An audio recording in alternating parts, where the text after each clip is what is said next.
오늘 하나님께서 우리에게 주시는 말씀 누가복음 18장입니다. 누가복음 18장 18절로 19장 10절까지 말씀을 한 절씩 교독하시겠습니다. 오늘 본문이 깁니다. 제가 보통 설교할 때 이렇게 본문을 길게 잡지 않습니다. 지난주에 이어 오늘도 이렇게 본문을 길게 잡았습니다. 먼저 그 이유를 설명하겠습니다. 일단 제가 누가복음을 설교한 지 벌써 한 1년 반 되었고요.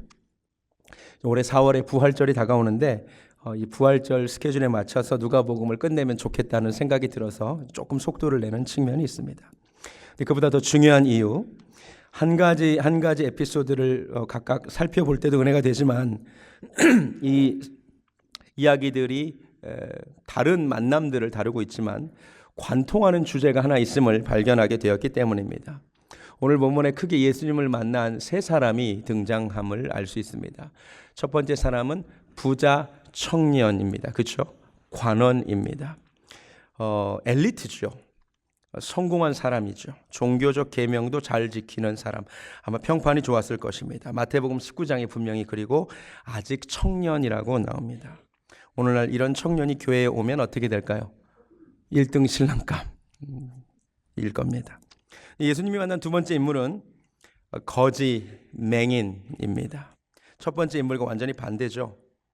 가난하죠. 거지입니다. 병들었습니다. 눈이 보이지 않습니다. 사회의 하층민이고 실패한 자입니다. 공통점이 첫 번째 인물과 하나도 없습니다. 세 번째 등장하는 인물 역시 여러 가지 면에서 앞에 인물들과 반대가 됩니다. 이 사람은 삭개오인데요. 부자기는 하지만 사람들에게 손가락질 받는 부자입니다. 그렇죠? 세리이기 때문에 게다가 키가 작습니다. 돈만 많지 부자 청년하고 완전 대비됩니다. 이 사람은 1등 신랑감일까요? 이 사람은 아마 아니었을 것 같습니다. 뭐 키가 작은 거랑은 상관이 없고요. 그래서가 아니라 아마 평판이 안 좋았기 때문에 1등 신랑감은 아니었을 거예요. 심지어 소경도 삭개오를 무시했을 가능성이 있습니다. 전혀 공통점이 없어 보이는 이 세 인물에게 공통점이 하나 있습니다. 이들 모두가 다 구원이 필요한 사람들이라는 것입니다. 다 주님이 필요한 사람들이라는 것입니다. 어찌 보면 다 맹인입니다. 거지는 진짜 맹인이고 부자도 영적 맹인입니다. 돈보다 더 중요한 구원의 가치를 못 보고 있습니다. 삭개오도 영적 맹인이라 눈앞의 것만 보고 삽니다. 다 구원이 필요합니다. 그래서 오늘 등장하는 이 세 가지 에피소드를 끝나갈 때쯤에 언제나 등장하는 한 단어가 있습니다. 공통적으로 등장하는 한 단어가 있는데 그 단어는 바로 구원이라는 단어입니다. 한번 찾아보겠습니다. 첫 번째 에피소드 누가복음 18장 결론 부분, 이 사람이 근심하며 떠나가는 뒷모습을 보고 주님이 이 말씀을 하십니다. 24절. 예수께서 그를 보시고 이르시되 재물이 있는 자는 하나님의 나라에 들어가기가 얼마나 어려운지 낙타가 바늘귀로 들어가는 것이 부자가 하나님의 나라에 들어가는 것보다 쉬우니라 하시니 듣는 자들이 이르되 그런즉 누가 구원을 얻을 수 있나이까. 구원의 동그라미 치시기 바랍니다. 이르시되 무릇 사람이 할 수 없는 것을 하나님은 하실 수 있느니라. 첫 번째 에피소드의 결론부에 구원이라는 단어가 나옵니다. 이 이야기는 구원에 관한 이야기였습니다. 두 번째 에피소드의 결론도 마찬가지입니다. 42절을 보시기 바랍니다. 18장 42절. 맹인에게 주님이 이렇게 말씀하십니다. 예수께서 그에게 이르시되 보라 내 믿음이 너를 구원하였느니라 하시매. 아멘. 역시 구원이라는 단어가 등장합니다. 이 이야기 역시 단순히 눈이 뜬 사건이 아니라 구원에 관한 이야기였습니다. 세 번째 삭개오 이야기의 결론도 마찬가지입니다. 19장 9절과 10절을 보겠습니다. 예수께서 이르시되 오늘 구원이 동그라미 치시기 바랍니다. 이 집에 이르렀으니 이 사람도 아브라함의 자손임이로다. 인자가 온 것은 잃어버린 자를 찾아 구원하려 함이니라. 아멘. 그래서 제가 이 세 가지 에피소드를 하나로 묶었습니다. 각각 다른 이야기인 것 같지만 사실 모두 다 구원에 관한 이야기를 다루고 있습니다. 모두가 다 다른 존재들이지만 구원이 필요한 사람들, 예수가 필요한 사람들이라는 얘기입니다. 매일 스치는 사람들이라는 곡이 있습니다. 가사가 이렇습니다. 매일 스치는 사람들 내게 무엇을 원하나 공허한 그 눈빛은 무엇으로 채우나 모두 자기 고통과 두려움 가득 감춰진 울음소리 주님 들으시네. 그들은 모두 주가 필요해. 깨지고 상한 마음 주가 여시네. 그들은 모두 주가 필요해. 모두 알게 되리 사랑의 주님. 아멘. 우리 모두가 다 주님이 필요합니다. 우리 모두가 다 구원이 필요합니다. 이 세 사람이 다 뭐 사회적 지위도 다르고 뭐 명성도 다르고 처한 입장도 다르지만 공통점이 있는데 다 예수가 필요한 사람들이에요. 구원이 필요한 사람들이에요. 그런데 안타깝게도 이 세 사람 중에 가장 구원받을 것으로 예상됐던 이 부자 청년만 구원받지 못하고 근심하며 돌아가고, 구원받지 못할 것이라고 생각했던 두 사람은 구원받고 기쁨으로 돌아가는 모습을 보게 됩니다. 오늘 우리에게 적용해 보겠습니다. 이 시간 많은 분들이 이 자리에 모여 계십니다. 다양한 사람들이 모여 계십니다. 생각도, 취미도, 성격도, 지식 수준도 다 다릅니다. 그런데 공통점이 하나 있는데 저와 여러분은 모두 다 구원받아야 할 죄인이라는 것입니다. 우리 모두가 다 예수님이 필요합니다. 이 중에 어떤 분은 부자 청년에 조금 가까운 분이 계십니다. 반듯하고 꽤 괜찮은 사람 계십니다. 근데 이 중에 어떤 분은 소경 바디메오에 가까운 분도 계십니다. 어떤 분은 손가락질 받는 세리와 같은 이가 있을지 모릅니다. 그런데 다 똑같이 죄인입니다. 오늘 이 시간 우리는 예수님에 대한 이야기를 다 똑같이 들을 것입니다. 오늘 예배가 끝나고 누군가는 구원받고 돌아가게 될 것입니다. 누구는 구원받지는 못하고 생각만 많아지고 근심하며 돌아갈 것입니다. 저는 이 시간 죄인이 구원받는 은혜가 있기를 원합니다. 제가 그리고 이 세 가지를 묶어 설교하는 또 하나 이유가 있습니다. 사실 첫 번째 이야기와 세 번째 이야기가 곧바로 이어지는 이야기입니다. 첫 번째 이야기가 어떤 이야기였냐면 부자 청년이 예수님이 재물을 다 팔고 나를 쫓으라고 하시니까 근심하며 돌아간 이야기잖아요. 그렇죠? 그랬더니 주님이 마지막을 뭐라고 하셨어요? 부자가 천국에 들어가는 것이 얼마나 어려운지 낙타가 바늘귀로 들어가는 것보다 어렵다 이렇게 말씀하셨어요. 제자들이 깜짝 놀라서 얘기하죠. 그러면 누가 구원을 받을 수 있겠습니까? 여러분 낙타가 바늘귀로 들어갈 수 없잖아요. 근데 예수님이 뭐라고 말씀하셨냐? 사람은 할 수 없으되 하나님으로는 하실 수 있다라고 말씀하셨습니다. 분명히 첫 번째 부자에 관한 이야기가 어떻게 끝났냐면 부자가 천국이 어렵지만 불가능하지는 않아요. 어렵지만 사람은 할 수 없는 그 일을 하나님이 하신다라고 말씀하셨습니다. 그리고 세 번째 에피소드에서 누구를 만나느냐? 19장 1절 이렇게 되어 있습니다. 예수께서 여리고로 들어가 지나가시더라. 삭개오라 이름하는 자가 있으니 세리장이요 또한 뭐예요? 부자라. 분명히 아까 예수님이 부자가 천국 가기가 어렵다라고 말씀하셨어요. 낙타가 바늘귀로 들어간 것보다 어렵다라고 말씀하셨어요. 그런데 불가능한 건 아니라 그랬죠. 제자들은 불가능한 걸 느꼈는데 하나님은 하실 수 있다라고 그랬죠. 그리고 곧바로 19장에서 그것을 프루브 하시는 거예요. 낙타, 바늘귀로 들어간 낙타가 있었어요. 그 부자가 누구냐? 삭개오라는 거예요. 깨달아지세요?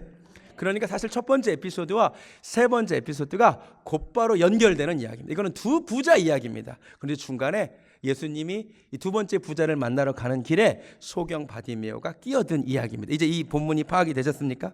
이렇게 놓고 보면 첫 번째 부자 청년과 세 번째 등장하는 이 두 번째 부자 이 삭개오를 비교해 보면 참 재미가 있습니다. 두 사람이 공통점이 있는데 둘 다 관원입니다. 관리입니다. 그렇죠?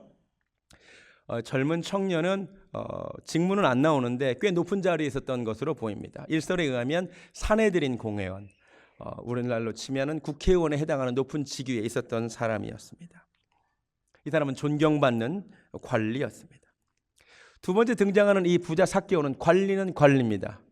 그런데 세리장입니다. 당시 세리장은 사람들에게 손가락질 받던 사람이었습니다. 죄인 취급을 받던 사람입니다. 둘 다 관리는 관리인데 사람들 보기엔 완전히 다른 관리입니다. 둘 다 부자입니다. 그런데 이 젊은 청년의 부의 형성 과정은 삭개오의 부의 형성과는 다릅니다.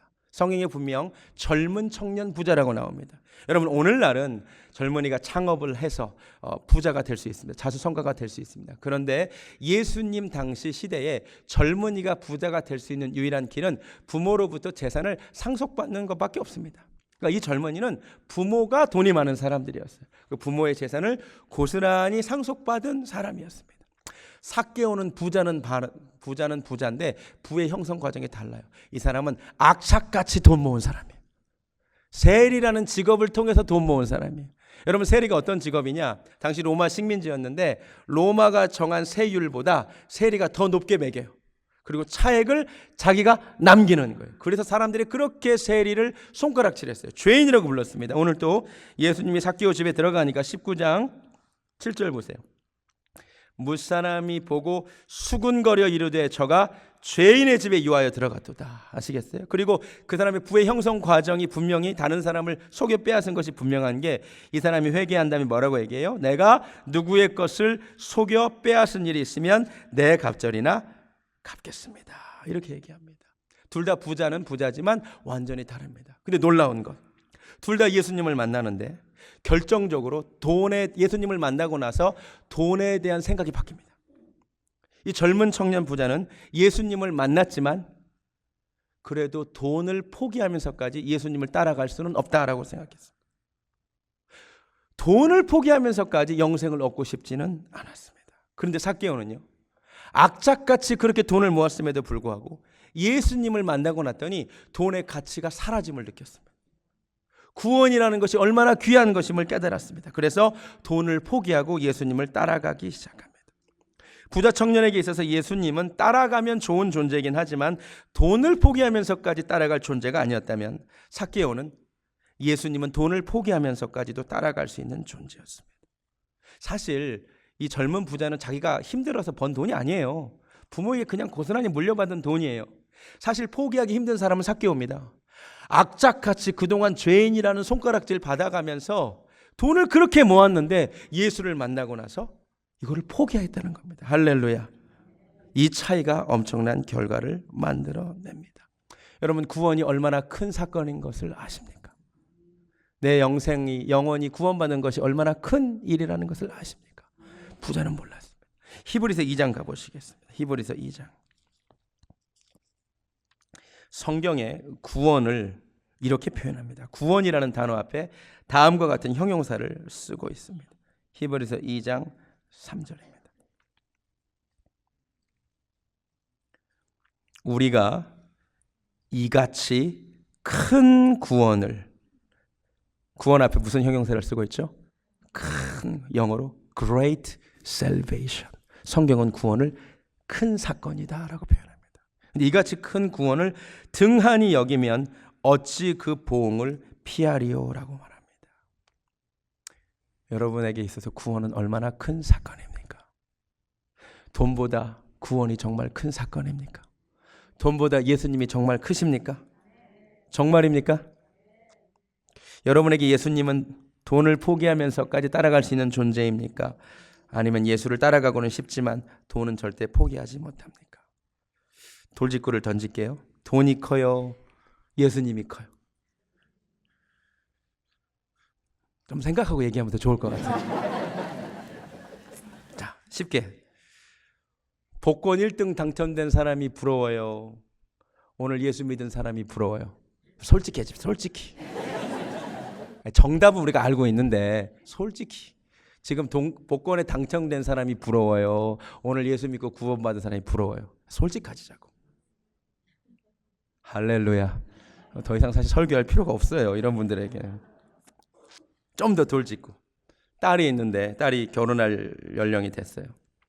아버지를 찾아와서, 아빠, 두 남자가 나에게 지금 구혼을 하는데, 결혼하자고 하는데, 둘 다 뭐 얼굴도 비슷하게 생겼고 뭐 인격도 비슷한데, 한 사람은 직업이 돈을 잘 버는 직업이야. 뭐 예를 들어 의사라고 칩시다. 근데 예수를 안 믿어. 집안 전체가 예수를 안 믿어. 두 번째 남자는 가난해. 예수를 잘 믿고 너무 잘 믿어서 신학교를 가겠대. 그래서 솔직히 얘기해 봅시다. 예수 안 믿고 돈 많은 그분에게 딸이 결혼하기를 원하세요? 솔직해지셔야 돼요. 지금. 가난하고 예수 잘 믿어, 너무 잘 믿어, 신학교 가겠다는, 이게 제 이야기를 하는 거 아니에요, 여러분. 과거에 있었던 일 얘기하는 거 아니에요. 누구에게 딸을 주시겠습니까? 이 질문에 내가 어떻게 대답하느냐 정말 중요해요. 나는 진짜 무엇을 크게 생각하느냐. 제가 우리 부모님을 마음속으로 존경해요. 가난한 개척교회 목사님이지만 돈도 없고 아무것도 없는데 존경합니다. 근데 아직까지 한 번도 부모님께 존경하다는 말을 못했어요. 돌아가시기 전에 한 번 꼭 해야겠다는 생각은 드는데 아직 못했어요. 몇 가지 기억나는 에피소드 때문에 존경하게 됐습니다. 제가 어려서부터 주의 종이 된다 그랬어요. 내가 하나님의 종이 되겠다. 근데 인생의 어느 순간에 삶의 목표가 바뀌었어요. 외교관이 되어야 되겠다. 세상에서 성공해야겠다라고 결정을 하고 외모고시 공부를 준비하기 시작했습니다. 제 주변 사람들이 다 잘 결정했다고 잘했다고 막 그랬을 때 우리 부모님의 얼굴빛이 어두워지셨습니다. 우리 부모님이 근심하셨습니다. 내 아들이 주의 종이 되겠다고 했던 아들이 외모고시 공부하겠다고 나서는 모습을 보고 우리 부모님의 얼굴빛이 근심으로 가득하셨습니다. 제가 몇 년 뒤에 하나님께서 콜링을 주셔서 하나님이 부르셔서 나는 진짜 주의 종이 되어야겠다라고 신학교를 가야 된다고 말씀하실 때 그제서야 부모님의 얼굴이 펴지셨어요. 할렐루야. 하나님이 내 아들을 종으로 부르셨다고 그렇게 좋아하셨습니다. 본인들이 평생 개척교회 목회하셨고 그 길이 그렇게 편한 길이 아니라는 걸 알면서도 아들이 목사가 된다니까 주님 따라간다니까 그렇게 좋아하셨습니다. 이게 끝이 아닙니다. 2년 뒤에 제가 신학교를 간 2년 뒤에 지금 노스캐롤라인에서 목회하는 여동생에게 비슷한 일이 벌어졌습니다. 사실 여동생도 이대에서 석박사 통합과정을 하던 학생이었습니다. 당시 석사과정을 마치고 박사과정 마지막 논문 과정이었습니다. 당시 이대 총장이었던 이배용 교수의 조교였습니다. 총장 조교면 사실 좋은 점이 많습니다. 근데 이 아이가 논문을 쓰던 와중에 어느 날 자기가 하나님께 콜링을 받았다고 공부를 그만두고 여자인데 신학교를 가겠다라고 이야기를 했어요. 오빠인 저는 이렇게 얘기했습니다. 무슨 이야기냐? 도대체 무슨 얘기냐? 야, 아버지가 이렇게 개척교회를 하시고 오빠도 목회를 할 건데 너라도 돈 벌어서 11조를 해야지. 또 무슨 얘기를 하는 거야? 이게 저였습니다. 근데 우리 부모님은 하나님이 우리 딸도 불러주셨다고 너무너무 좋아하셨어요. 너무너무 좋아하셨어요. 자, 그래서 우리 부모님을 존경하게 됐습니다. 돈, 명예, 성공을 버리고 예수 따라가는 것이 가장 귀하다 말씀해 주셨기 때문에 무엇이 더 영광스러운 것인지 무엇이 위대한 것인지 똑바로 알고 계셨고 저에게 알려주셔서 감사합니다. 이 자리에 예수를 따라갈 마음은 있지만 돈이 더 중요한 사람들이 분명 있습니다. 세상 성공이 여전히 더 중요한 사람들이 있습니다. 똑바로 아셨으면 좋겠습니다. 그날 부자 청년이 포기하지 못했던 그 돈, 지금 누구의 소유가 되어 있을까요? 그 순간 돈 때문에 예수를 따를 수 없었던 그 청년은 지금 어디에 있을까요? 그리고 그 청년은 지금 무슨 생각을 할까요? 저는 그 부자 청년이 너무 안타깝습니다. 참 귀한 사람입니다. 개인적으로 괜찮은 사람입니다. 단지 그에게 한 가지 부족한 것이 있었습니다. 다른 계명은 잘 지켰습니다. 예수님의 질문이 아주 놀라운 게 계명을 지켰느냐 물어보시고 여러분이 성경 읽어보시면 10계명 중에 이웃과 관련된 계명을 하나씩 물으시는데 한 가지를 빼놓으십니다. 뭘 빼놓으시냐? 내 이웃의 것을 탐내지 말라는 탐심에 관련된 계명은 안 물으십니다. 그 계명 빼고 살인하지 말라, 도둑질하지 말라, 간음하지 말라, 부모 공경하라는 명령은 다 지켰냐고 물어보십니다. 마지막 탐심에 관한 질문은 안 물으셨어요. 이 친구의 문제가 부에 대한 탐심임을 아셨기 때문입니다. 그리고는 탐심을 버려야 된다. 다른 모든 사람에게 다 재산 팔고 주님 따르라고 하지 않았었습니다. 근데 이 사람에게는 주님을 따라가는 데 있어서 이 재산이 걸림돌이었기 때문에 요구하셨습니다. 여러분 어떠십니까? 내가 주님을 따라가는데 무엇이 걸림돌입니까? 그 청년에게는 돈이 걸림돌이었는데 여러분에게는 무엇이 걸림돌입니까? 사회적 지위 혹은 정욕 혹은 내 욕망입니까? 삭개오는 지금 어떨까요? 그날 악착같이 모았던 돈을 포기했던 삭개오는 지금 무슨 생각을 할까요? 내가 그날 예수님을 따라가느라 돈을 포기하기를 너무너무 잘했다 얘기하지 않을까요? 할렐루야. 삭개오의 인생이 행복했을까요? 사람들께 손가락질 받으면서 그 돈 모았던 그 인생이 얼마나 외로웠을까요? 그런데 그가 돈을 포기하고 주님을 따르고 그에게 참 평안이 임했습니다. 제가 좋아하는 한홍재 목사님이 이 삭개오 이야기를 배경으로 해서 노래를 하나 만들었는데 그 나무 아래로 라는 곡입니다. 한번 보시기 바랍니다. 들어보시기 바랍니다. 넌 내려오라 그 나무 아래로 인생의 마음 그를 지으시니 앞으로 오래 외로웠던 너의 지난 삶에서 나와 넌 내려오라 넌 내려오라 내게로 오라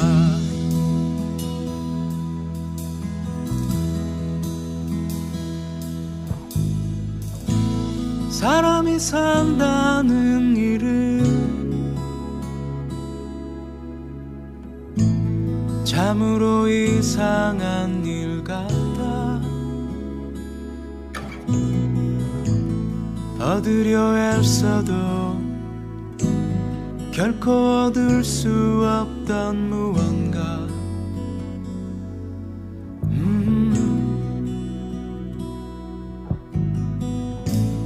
어쩌면 그게 이유일까 내가 이 나무 위에 오른 이대로는 아닌 듯 내 안 멈추지 않던 그리움 그때 넌 내려오라 그 나무 아래로 내가 서 있는 그 아픈 삶 내려놓고 나는 풀잎 같던 너의 지난 삶에서 나와 넌 내려오라 넌 내려오라 내게로 오라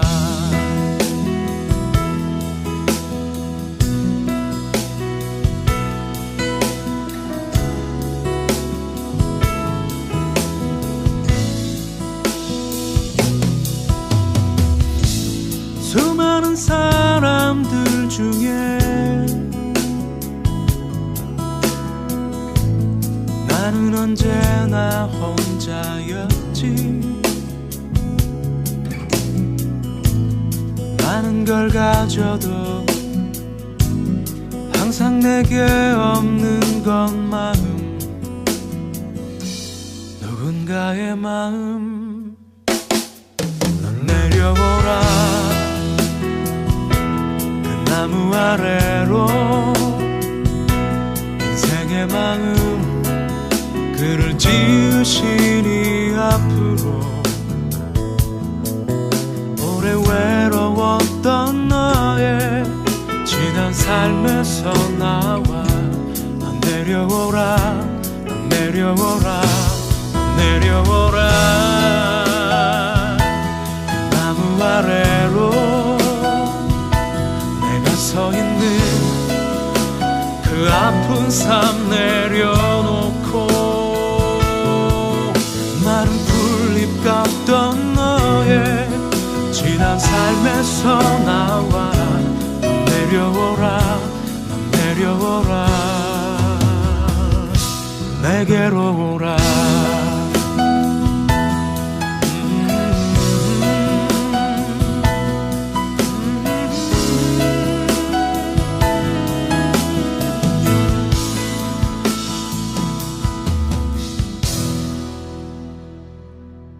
참 좋죠. 마른 풀잎 같던 그의 삶에서 내려와서 주님을 따라갔습니다. 계산해 봅시다. 그날 부자 청년이 얻은 것과 이런 것. 그가 얻은 것은 재물, 놓치지 않았던 재물. 그가 잃은 것은 영생이었습니다. 삭개오가 잃은 것은 재물, 부정하게 얻은 재물이었고 잃은 것은 얻은 것은 영원한 생명이었습니다. 계산을 똑바로 해야 됩니다. 정말 우리 영적인 눈이 떠지기를 원합니다. 아멘. 오늘 삭개오에게 배워야 될 또 하나의 놀라운 사실이 있습니다. 그리고 제가 설교를 매주 준비하면서 놀라는 것이 있습니다. 제가 수요일과 금요일과 주일 내에 다른 본문을 설교하지만 성령께서 거의 언제나 연결되게 하시는 것 같습니다. 제가 이번 주에 시편 51편에 대해서 설교했습니다. 시편 51편에 다윗이 밧세바를 범한 뒤에 하나님께 올린 진솔하고 진실한 회개의 기도가 나옵니다. 그의 회개는 귀합니다. 그런데 제가 오늘 주보에도 썼지만 다윗의 회개는 매우 부족한 회개였습니다. 왜냐? 다윗 시편 51편 4절에서 이렇게 말합니다. 내가 주께만 범죄했다고. 다윗이 정말 주께만 범죄했습니까? 다윗이 하나님 앞에 큰 죄를 지은 건 맞지만 사실 다윗은 사람에게도 범죄했습니다. 자기를 믿었던 충직한 신하 우리아를 배신했습니다. 맞습니까? 다윗은 우리아에게 엄청나게 큰 죄를 지었습니다. 그는 절대로 주께만 범죄한 사람이 아닙니다. 제가 다 찾아보진 않겠지만 여러분 그 다윗의 최고의 모사였던 아히도벨이라고 하는 사람이 다윗의 아들 압살롬이 다윗을 향해 반역할 때 다윗 편에 서지 아니하고 압살롬 편에 서는 것을 보게 됩니다. 아니 압살롬 편에 섰을 뿐만 아니라 아주 흉악한 계교를 내는 것을 보게 됩니다. 다윗이 궁에 남긴 10명의 후궁과 백주 대낮에 백성들이 보는 앞에서 압살롬이 동침하게끔 만듭니다. 이 흉악한 계교를 아히도벨이 왜 냈을까요? 성경을 읽어보면 아히도벨의 아들이 엘리암, 엘리암의 딸이 바세바였음을 알게 됩니다. 개인적인 원한이 그 뒤에 숨겨져 있습니다. 아히도벨이 다윗을 반역한 편에 선 이유는, 그리고 그토록 원한에 서린 계교를 낸 이유는 자기 손녀딸을 다윗 왕이 범했기 때문입니다. 다윗은 절대로 주께만 범죄하지 않았습니다. 다윗은 우리아에게도 죄를 범했고 자기 또 하나의 충직하고 유능한 신하 아히도벨에게도 죄를 지었습니다. 다윗은 하나님께 회개했지만 그 사람들에게 용서를 구하지 않았습니다. 그의 회개는 부족한 회개였습니다. 영화 밀양이 제기하는 문제가 바로 그것이라고 말씀드렸습니다. 전도연 씨가 연기한 한 어머니가 자기 아이가 유괴되어 죽음을 당합니다. 용서할 수 없는 그 유괴범을, 근데 이 사람이 예수를 믿고 용서하겠다고 생각을 하고 감옥에 찾아가는데 이 유괴범은 이미 평안한 얼굴로 얘기합니다. 나는 이미 하나님께 회개했기 때문에 내 죄를 용서받았다고. 그 유괴범이 하나님께만 죄를 범한 것이 아니라 그 어머니에게도 죄를 범했음을 모르는 겁니다. 우리 회개의 천박성을 폭로하는 영화입니다. 그런데 오늘 삭개오는 놀랍습니다. 19장 다시 보겠습니다. 19장 8절. 삭개오가 서서 주께 여짜오되 주여 보시옵소서. 내 소유의 절반을 가난한 자들에게 주겠사오며 만일 누구의 것을 속여 빼앗은 일이 있으면 내 갑절이나 갚겠나이다. 할렐루야. 삭개오는 자기가 죄 지은 사람들에게 보상하겠다는 것입니다. 주님이 선언하십니다. 예수께서 이르시되 오늘 구원이 이 집에 이르렀도다. 할렐루야. 대단한 겁니다. 우리가 똑바로 회개하는 은혜가 있기를 원합니다. 원래 이렇게 두 부자 이야기입니다. 젊은 부자 관원 그리고 또 하나의 부자 삭개오. 그럼 중간에 등장하는 소경 거지는 누구인가? 누가복음 18장 보겠습니다. 35절. 여리고에 가까이 가셨을 때에 한 맹인이 길가에 앉아 구걸하다가 무리가 지나감을 듣고 이 무슨 일이냐고 물은데 그들이 나사렛 예수께서 지나가신다 합니다. 이 맹인은 예수님이 오시는 것도 알지 못했습니다. 근데 맹인이 아무것도 보이지 않고 구걸하고 있는데 웅성웅성대는 소리가 나서 보니까 예수가 지나가신다는 겁니다. 그때 이 사람이 이렇게 시작합니다. 맹인이 외쳐 이르되 다윗의 자손 예수여 나를 불쌍히 여기소서. 그랬더니 사람들이 꾸짖습니다. 조용히 하라고, 잠잠하라고. 근데 그가 더욱 크게 소리질러 다윗의 자손 예수여 나를 불쌍히 여기소서 합니다. 이때 예수께서 그 소리를 듣고 머물러 서서 명하여 데려오라 하십니다. 이 사람은 원래 예수님의 계획 가운데 있던 사람이 아닙니다. 예수님은 18장에서 한 젊은 부자를 만나시고 부자가 천국에 들어가는 것이 어렵지만 하나님은 할 수 있다는 말씀을 하시고 여리고에 있는 한 부자 삭개오를 만나러 가시는 길이었습니다. 그런데 그 중간에 소경 거지 바디메오가 끼어든 것입니다. 여러분, 천국은 침노하는 자의 것임을 믿으시기 바랍니다. 성경에 이런 인물이 또 있습니다. 예수님이 야이로의 딸을 고치러 가는 길이었습니다. 예수님의 계획은 야이로의 딸을 살리시러 가는 것이었습니다. 그런데 중간에 12해를 혈루증으로 앓는 여인이 끼어듭니다. 그리고 주님의 옷자락을 만집니다. 할렐루야. 천국은 침노하는 자의 것임을 믿으시기 바랍니다. 또 한 여인이 있습니다. 이방 여인, 수로보니게 여인. 예수님이 이스라엘의 잃어버린 자를 먼저 구원하시려고 다니시는데 이 이방 여인이 주님 앞을 가로막습니다. 근데 예수님이 나는 먼저 이방인보다는 유대인들에게 복음을 전해야 된다고 말씀하시니까 우리는 개와 같지만 개도 주인의 상에서 떨어지는 부스러기 먹지 않습니까? 부스러기 은혜를 구하면서 주님 앞에 막아선 사람이 있었습니다. 이 여인도 주님의 치료의 은혜를 경험했습니다. 천국은 침노하는 자의 것임을 믿으시기 바랍니다. 여러분 우리가 은혜를 사모했으면 좋겠습니다. 어쩌면 오늘 이 예배 시간의 주인공은 원래는 내가 아니었을지도 모릅니다. 그런데 오늘 내가 이 자리에 우연히 예배를 드렸는데 오늘 여러분이 이 은혜의 주인공이 되기를 원합니다. 오늘 혹시 우리 교인이 아니었는데 오늘 이곳에서 예배 드리신 분이 계십니까? 오늘 이 은혜의 주인공이 여러분이 되기를 주님의 이름으로 축원합니다. 아멘. 오늘 한 가지, 참 우리 교회 성도님들이 참 좋아요. 그분이 주인공이 되기를 원한다 그랬더니 이렇게 아멘을 다 하시잖아요. 할렐루야. 마지막으로 한 가지만 말씀드리고 설교를 마치겠습니다. 세 사람이 예수님을 차례로 만났습니다. 근데 세 사람에게 굉장히 놀라운 점이 하나 발견됩니다. 여러분, 세 번째 등장하는 이 부자 세리장의 이름은 무엇입니까? 삭개오입니다. 어떻게 아세요? 성경이 기록하고 있기 때문입니다. 두 번째 등장하는 소경 거지 맹인의 이름이 누가복음에는 안 나오는데 마가복음에 나옵니다. 마가복음 가보시겠습니다. 마가복음 10장 46절.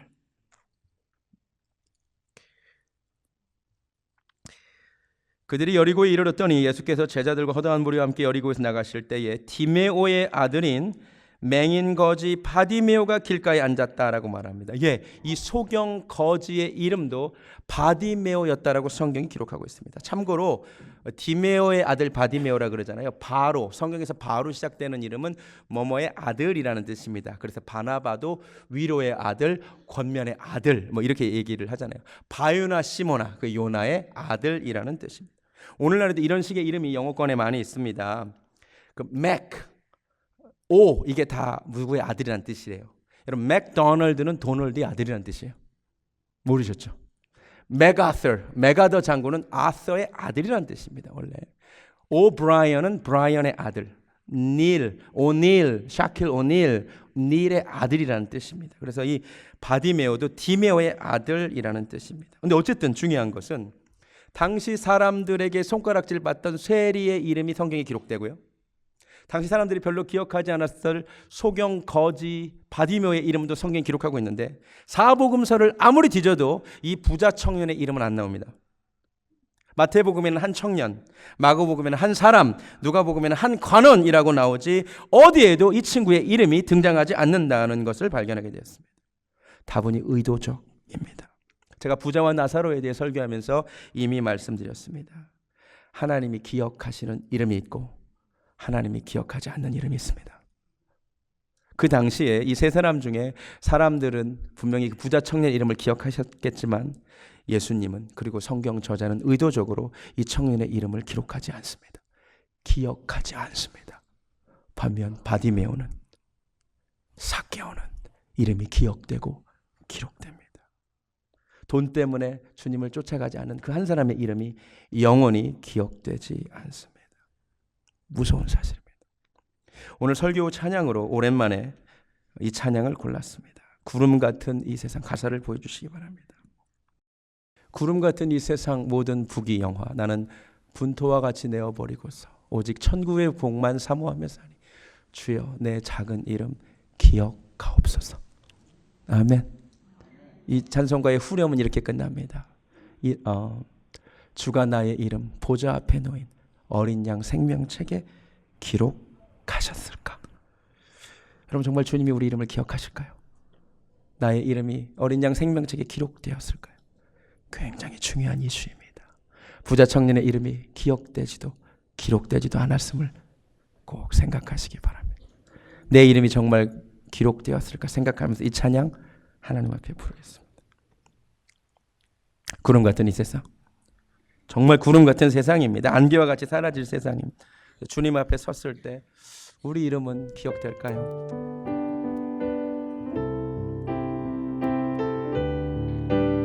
생각하며 찬양합니다. 구름 같은 이 세상 모든 부귀 영화 나는 분토와 같이 내어버리고서 오직 천국의 복만 사모하며 사니 주여 내 작은 이름 기억하옵소서. 주여 보배 피 죄 씻으사 나의 부정한 것을 씻어 밝히소서. 흰 눈보다 더 희게 죄를 씻어 주여 내 작은 이름을 지금 내 작은 이름 기록하오.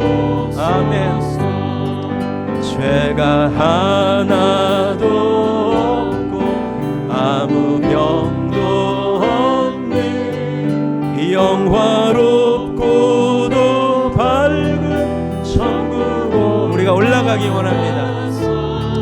주와 같이 그곳에 길이 살리로다. 이런 소망의 삶은 참된 행복. 아멘. 주가 나의 이름을 주가 나의 보좌 앞에 놓인 어린 양 생명책에 기록하셨습니다. 세 사람이 똑같이 예수님을 만났습니다. 그런데 한 사람은 근심하며 떠나갔고 두 사람은 구원받았습니다. 오늘 똑같은 말씀을 들었습니다. 누군가는 여전히 근심하며 돌아갈 것이고 누구는 구원받게 될 것입니다. 주가 나의 이름을 보좌 앞에 놓인 어린 양 생명책에 기록하셨을까? 하나님, 내 이름이 기억되기 원합니다. 내 이름이 기록되기 원합니다. 부자 청년은 다음 기회가 있을 거라고 생각했습니다. 맹인과 삭개오는 다음 기회는 없는 것처럼 주님께 매달렸습니다. 지금이 주님을 만날 만한 때입니다. 이 시간 하나님 주님 앞에 나아가고 무릎 꿇는 모든 백성들 주여 구원하여 주시옵소서. 이제는 길이요 진리요 생명 되신 우리 구주 예수 그리스도의 은혜와 천국은 침노하는 자의 것이라고 약속하신 하나님 아버지의 극진하신 사랑 성령님의 역사하심, 오늘 말씀을 듣고 근심하며 돌아가는 것이 아니라 예수 그리스도 앞에 굴복하고 구원받기를 소원하는 사랑하는 베델교회 성도님들 머리 위에 지금부터 영원까지 함께 하시기를 간절히 축원하옵나이다. 아멘.